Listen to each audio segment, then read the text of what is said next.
കുട്ടികളെ നമസ്കാരം. നല്ല കൂട്ടുകെട്ട് ഇല്ലെങ്കിൽ കുട്ടികൾ വഴിപിഴച്ചു പോകും. കുട്ടിക്കാലം പൊതുവെ അനുകരണഭ്രമം ഉള്ള കാലമാണ്.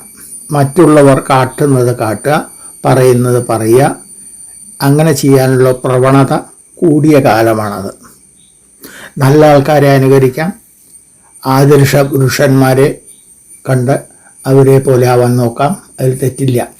എന്നാൽ ദുർജന സംസർഗം അതുണ്ടായാൽ അപകടമാണ്.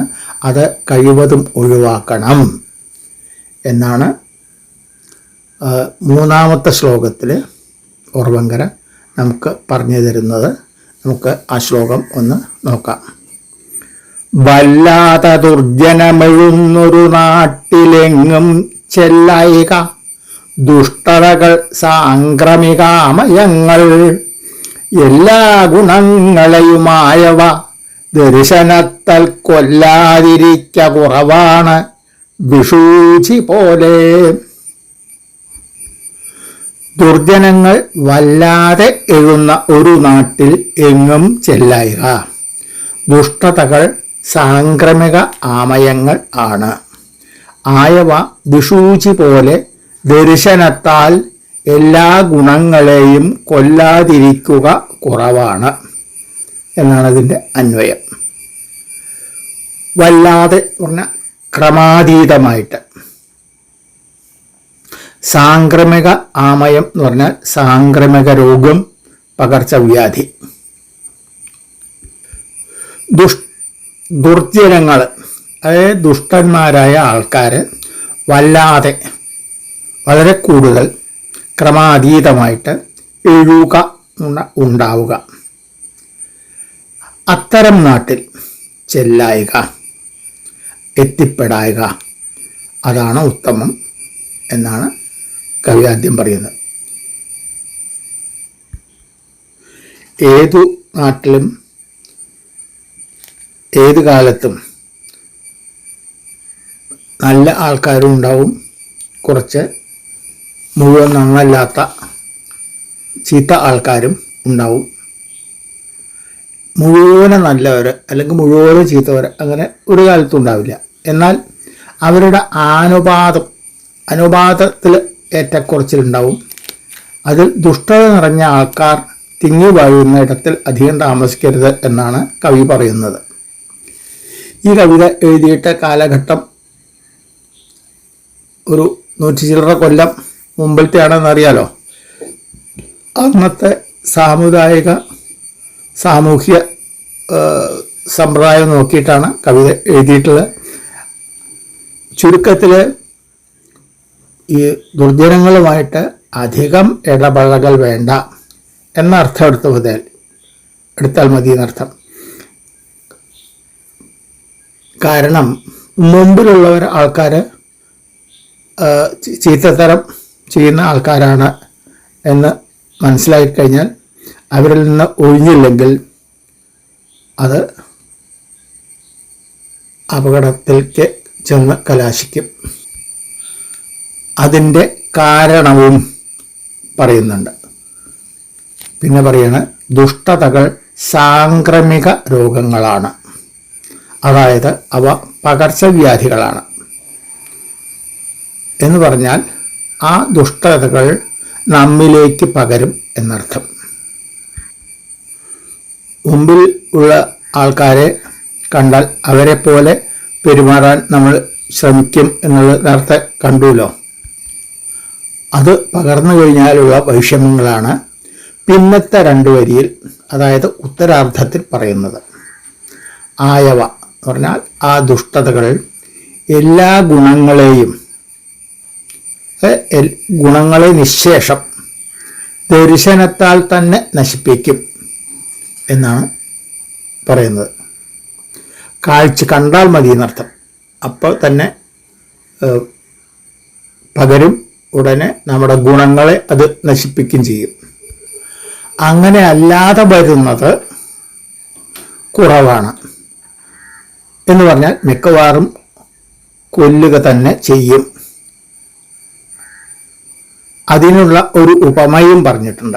വിഷൂചി പോലെ. വിഷൂചി വിഷൂചിക, കോളറ, ഒരു നടപ്പ് ദീനാണത്. നീർക്കൊമ്പൻ എന്നൊക്കെ പേരുണ്ട്.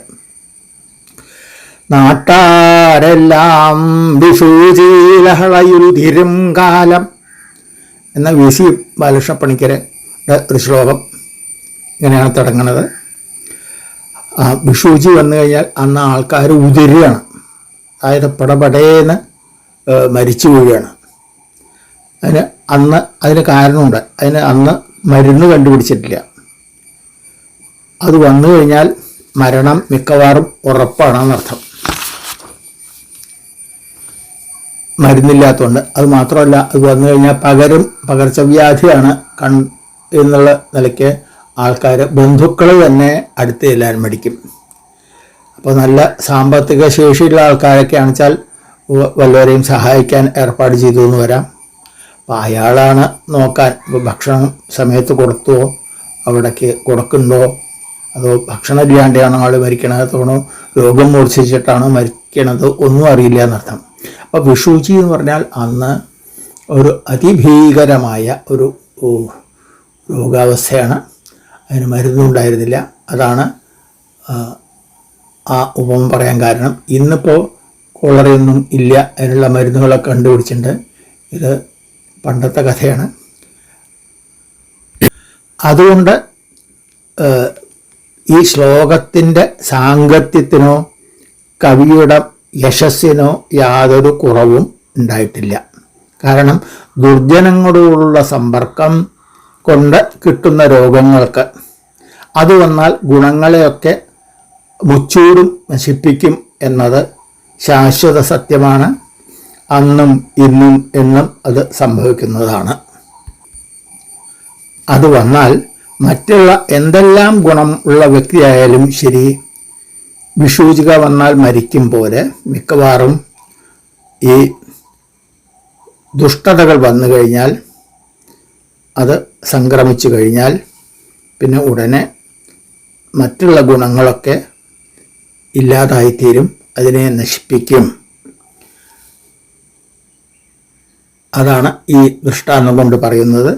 ചുരുക്കത്തിൽ ചീത്ത ആൾക്കാരുമായി കൂട്ടുകെട്ട് നല്ലതല്ല. അത് തീരെ ഒഴിവാക്കുന്നതിനുള്ള പകർച്ചവ്യാധി പോലെ അതിനെ ഒഴിവാക്കുക തന്നെ വേണം എന്ന് മനസ്സിലാക്കിയ സത്സംഗമാണ് ചെയ്യേണ്ടത്. എന്നാലേ നന്മ വരും എന്നും കുട്ടിക്കാലത്ത് തന്നെ ഇത് മനസ്സിലാക്കി വെച്ചാൽ കൂടുതൽ ഫലപ്രദമാണ് എന്ന് നമുക്ക് മനസ്സിലാക്കാം. ശ്ലോകം ഒന്നുകൂടി ചെല്ലാം. വല്ലാതദുർജനമെഴുന്നൊരു നാട്ടിലെങ്ങും ചെല്ലായിക ദുഷ്ടതകൾ സാംക്രമികാമയങ്ങൾ എല്ലാ ഗുണങ്ങളെയുമായവ ദർശനത്താൽ കൊല്ലാതിരിച്ച കുറവാണ് വിഷൂചി പോലെ. മുള്ളു ചെന്ന് ഇലയിൽ വീണാലും ഇല ചെന്ന് മുള്ളിന്മേൽ വീണാലും ഇലയ്ക്കാണ് കേട്. കുട്ടികളെ, നിങ്ങളുടെ മനസ്സ് വളരെ ലോലമാണ്, ഒരു തളിരില പോലെയുള്ളതാണ്. അതിൽ വന്ന് പെടുന്ന കീറലും പോറലും ഒക്കെ പിന്നീട് മാറ്റാൻ വിഷമമാണ്. അതിനാൽ മുള്ളിൽ നിന്ന് ഒഴിവാവുക. അത് ദുർജനങ്ങളെ അങ്ങോട്ട് ചെന്ന് കാണും വേണ്ട, അവരിങ്ങോട്ട് വന്നാലും നമ്മൾ ഒഴിഞ്ഞ് നിൽക്കണം. അതാണ് ഗുണപ്രദം എന്ന് കവി പറഞ്ഞത് നമ്മൾ മനസ്സിലാക്കുക. ഈ ശ്ലോകം പഠിക്കുക. പിന്നെ ബാക്കിയുള്ള കാര്യങ്ങൾ പിന്നീടാവട്ടെ. എല്ലാവർക്കും നമസ്കാരം.